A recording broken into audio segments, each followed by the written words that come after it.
Hera truly hated baby Hercules, born to Zeus and another woman. Finally, when Hercules was 8 months old, Hera resolved to send 2 small snakes to kill him.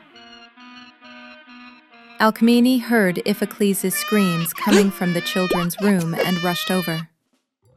There she saw Hercules playing with the 2 snakes, holding them in his hands.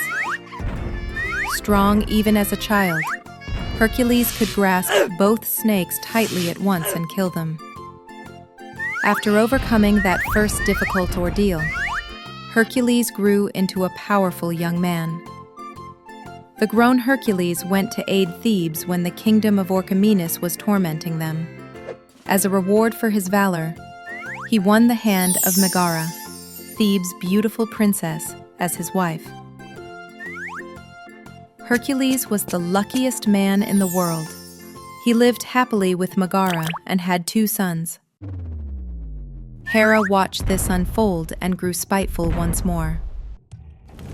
So she cursed him. Now your wife will appear as a lion, and your children as hyenas. It was a truly tragic day for Hercules, who mistook his beloved wife and children for lions and hyenas. He killed them all. But Heracles soon came to his senses and was utterly horrified by what he had done. So Heracles went to the temple of Apollo, truly regretting his actions, and asked what he must do to right the situation. Then the oracle spoke. Go to King Eurystheus and do whatever he demands of you.